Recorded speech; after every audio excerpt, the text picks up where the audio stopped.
Je m'appelle Hélène Rivière et je suis céramiste et je travaille essentiellement la porcelaine. Je travaille avec des moules que je construis moi-même avec différents matériaux, des objets que je réutilise. Et donc je construis des moules uniques dans lesquels je coule de la porcelaine. Et puis, une fois que ma pièce est terminée, je déconstruis le moule et je réutilise ce matériau pour un nouveau moule que je reconstruis. Donc en fait, j'essaie de récupérer au maximum les choses. Je ne les brûle pas dans le four. Et ces matériaux me servent de base pour laisser des traces sur des pièces que je fais. Et donc c'est comme si je donnais une nouvelle vie en fait à ce matériau de base, comme s'il redonne naissance chaque fois à d'autres pièces.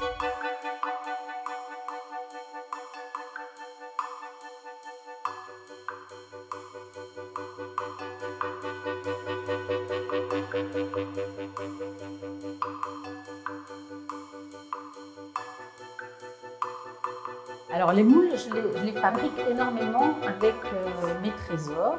Donc qui sont des morceaux de pull, de bas, de gants, de toutes sortes de choses.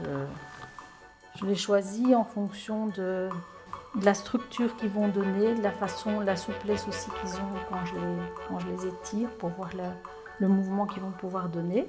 Ou bien par exemple ici, quand il y a des choses intéressantes, des plis intéressants. Et les plis pour moi ça signifie vraiment beaucoup de choses. C'est un peu le rassemblement de toutes les formes en fait. Je travaille beaucoup l'enroulement, donc je prends des élastiques comme ça que j'enroule.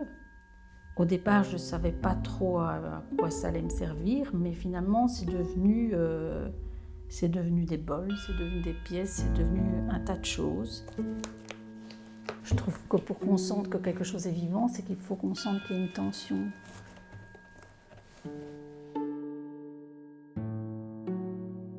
C'est ce que j'aime, c'est vraiment ce côté instantané d'un moment d'un mouvement en fait. C'est comme si elles étaient en mouvement, mais qu'on s'arrêtait, paf, à un moment donné sur le temps. C'est ça qui me plaît.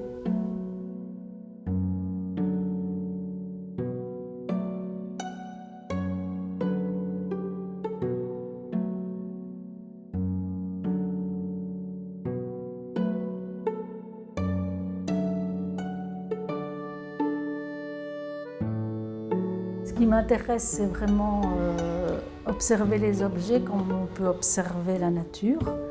Et donc, arriver à observer aussi mes propres pièces comme je pourrais observer des choses de la nature ou des objets complètement oubliés.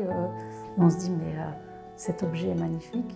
On s'invente sa propre façon de travailler. Et voilà, moi, je ne détermine pas, voilà, je vais faire ceci ou je vais faire cela. Je trouve quelque chose par hasard. Et puis je me dis, voilà, qu'est-ce que je pourrais bien faire avec ça? Et c'est ça qui va me guider. Donc c'est pas une idée déterminée, c'est plutôt un hasard de rencontre qui va faire prendre telle route ou telle autre.